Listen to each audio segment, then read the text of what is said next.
We're here with members of the Connecticut College men's soccer team, which just defeated Tufts 5-4 in the Elite Eight to earn the program's first ever Final Four berth. With us from left to right is Roman Dukowicz, head coach Ruben Burke, and Steve Jonas.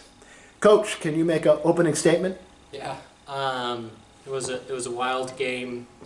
Two teams that had a lot of confidence in the final third, and were able to take their chances. But a lot of credit goes to Tufts. I think probably the best college soccer team that I've played, and equal credit goes to our guys for being resilient, having a great offensive mindset, but hanging in when it mattered most. Steve, can you talk about the offensive mindset? Obviously, Tufts doesn't give up a lot of goals. Guys scored 5 today. Some quick ones in that second half to get a 5-2 lead. Can you just talk about the offensive play by you guys? Yeah, I don't think we came in expecting to score 5, but it was incredible. MT, Jake Cruz, Augie, Scafone scored great goals. They stepped up today, and this game was far from perfect, but in a Elite Eight game, you need guys to step up and score clutch goals, and that's what happened.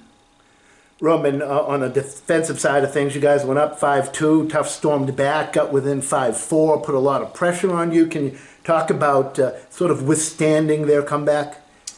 Yeah, we were in a tough spot with two of our center backs getting yellow cards in the first half, but we always talk about how our team has a lot of depth this year and how we trust everyone on our team, no matter how many minutes they get. So rotating a lot of guys in and out there, and then when it really mattered, we knew that I think it was with about 20 minutes left, it was 5-4. We knew that it's just a matter of who wanted it more, and at the end of the day, I think our guys really showed how much this means to us now, and much it means to the program. Steve, you guys play with Tufts in the NESCAC every week. There were 4 teams in the Elite Eight from NESCAC today. And can you talk a little bit about just the week-by-week competition in NESCAC and how it prepares you for these types of games and moving forward? Yeah, I think it shows how strong our conference is. All 4 advanced on to the Elite Eight, and I think NESCAC competition really prepares us for the NCAA. So, yeah. Roman, tell us a little bit about what you think the week ahead's going to look like. Obviously, going to Greensboro. What's the mindset of the team? I know you're just 20 minutes from winning maybe the biggest game in program history, but what happens over the next week?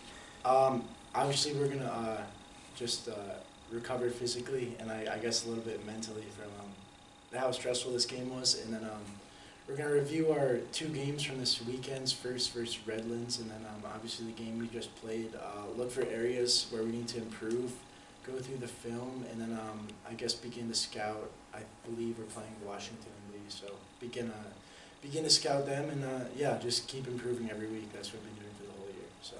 Coach, can you talk a little bit about the process of the last season being canceled and just all the craziness of the last 2 years or whatever it's been, and now here you are. Can you just take us a little bit through the process of how you got to this point, considering the way the last year and a half, 2 years has been? Yeah, to be where we are now after everything that has happened definitely feels surreal.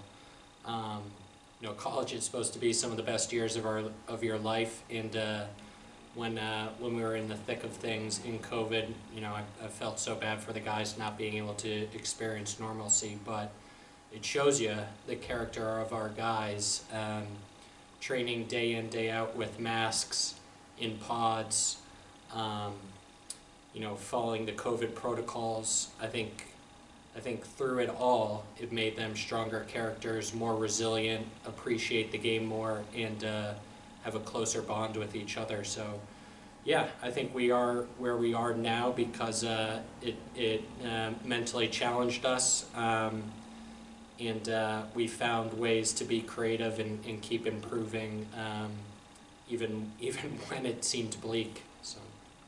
Well, you got anything? Yeah, this one could be for Coach Burke. In 2019, you lost in the Elite Eight to Tufts. How did that experience and that setback kind of help you for today? Yeah.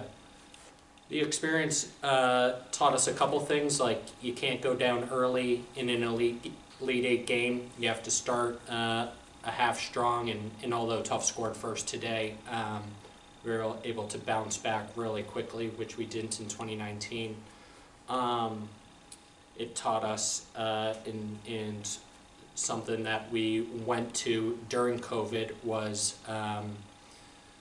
begin to rely on more depth. And you could see that this weekend, the amount of guys that we played. I think the best teams in the country rely on depth and are able to rotate players and have guys step up when you need.